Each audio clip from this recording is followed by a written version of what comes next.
Hello everyone, welcome to GGN. Today is Friday, June 29th, 2012, and I'm Darko. This is my website, ggnonline.com. There's a poll up there, you can check on it and vote how long until a drone kills the first American on American soil. So far, the majority are saying within the next year, followed by the next 2 years. You can follow GGN with your email address, also on YouTube, ddarko2012 and ddarko2013. And if you'd like to help, you can donate right there. So, and there's also a little news archive there. So I'm ready to go here, and we're going to cover the economy. And the biggest news, of course, is Obamacare approved.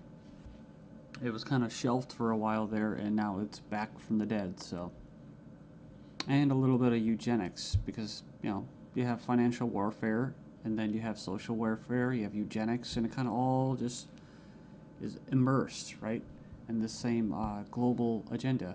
So it says here, Obamacare approved, IRS to force Americans to buy health insurance.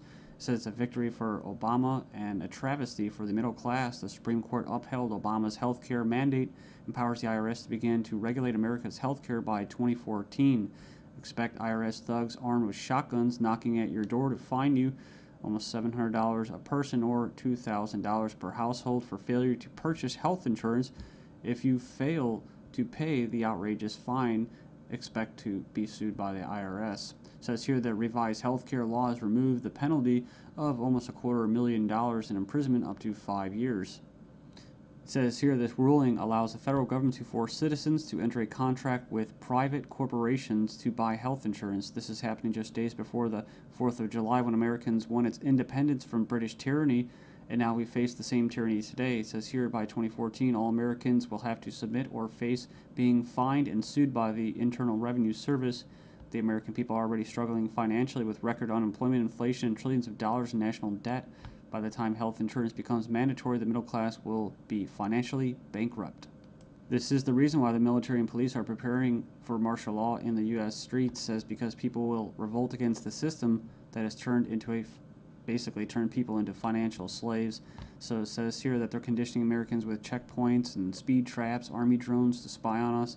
We're going to cover all this, rolling out the tanks and putting military goons on residential streets to prepare us for what is to come in the future. It says here the Bilderberg Group discussed in Spain about wanting to level America into a third world impoverished nation where we're all poor under world government dictatorship. It says here soon the Americans' standard of living will drop significantly, and it won't just be the standard of living, it will be their age of death, right? Their basically the average lifespan. It says here services will be cut. We're going to get into that too, death pathway and stuff like that.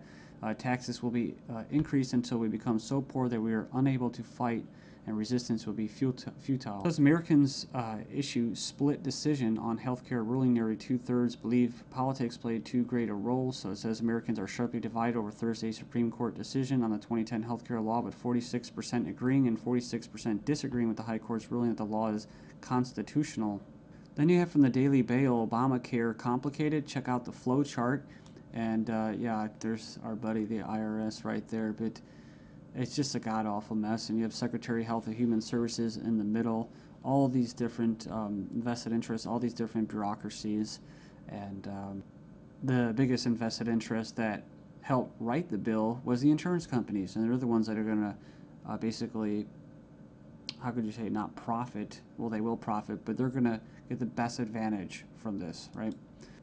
And if you would like an anarchist perspective on the whole Obamacare thing, I think Stefan Molyneux did a pretty good analysis of this. I think he held back a lot. I think he's gone over it and made his point so many times, his argument, that he was actually kind of just laid back about it. So it's kind of nice. It's 18 minutes, not too long.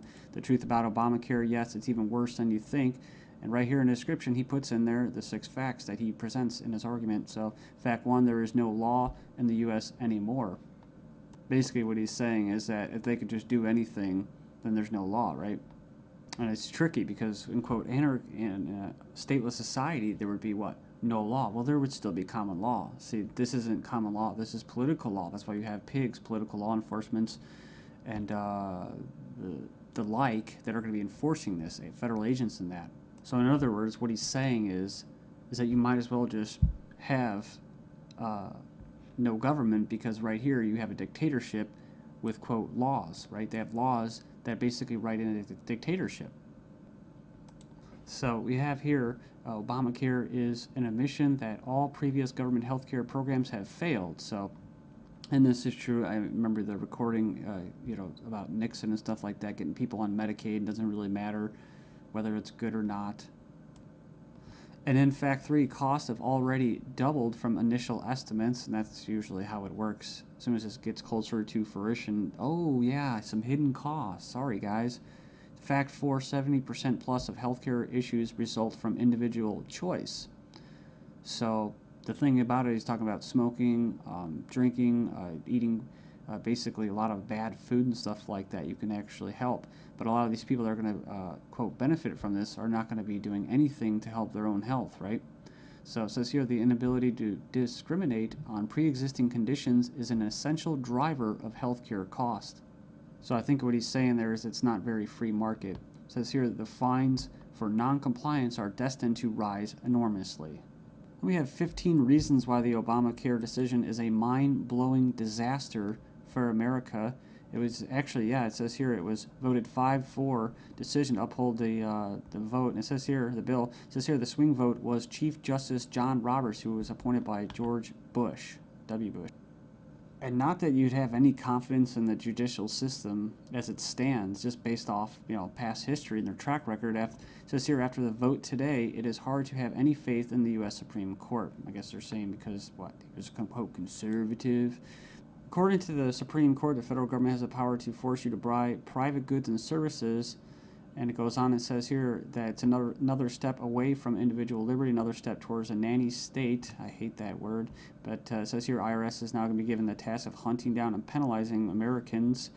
And it says here, in fact, the Obama administration has given the IRS $500 million extra outside the normal appropriation process to help them enforce the provisions of Obamacare they're in charge of overseeing. It imposes more than 20 new taxes on the American people. And you can click the link there. If you click the title of this article, you can find it and check it out. So it says here, number 5, an attempt to control costs and promote efficiency. Obamacare limits the treatment options that doctors and patients can consider. In other words, the death pathway, right? The British system, this is likely to result in a decrease in life expectancy. That's what I was talking about in the United States in the beginning of this video. So yeah, it's going to send health insurance premiums soaring, especially for younger Americans. And, it's going to crush small businesses, as they say. And number 9, Obamacare is going to make the emerging doctor shortage in America a lot worse. So hundreds of thousands of doctors are leaving the medical profession because of this. It says here it's already forced the cancellation of dozens of doctor-owned hospitals. And it says here that the following is one example from the Alliance Defense Fund. It's an insidious little provision. It says here, did you know that this bill, you'll have to pay for life-saving drugs, but life drugs are free. So 100% free. If this plan were really about health care, it would be the other way around. So yeah, it's like robbing from the future to pay for the living. So and it just turns into a god-awful mess. It's not even just politics. It's generational. 13 reasons why the revolution might start with Obamacare. Go in there and check that out. I'll just name a few and you can hopefully go in there and check it out. It says here that's a direct tax which is unconstitutional under Article 1, Section 9. And you can go in there and read that. It says here it violates states' rights since the federal government does not have the constitutional authority to take over health care as stated in the 10th Amendment outlined in the Bill of Rights. This mandate is involuntary servitude or slavery to big banks and insurance industries. Neither slavery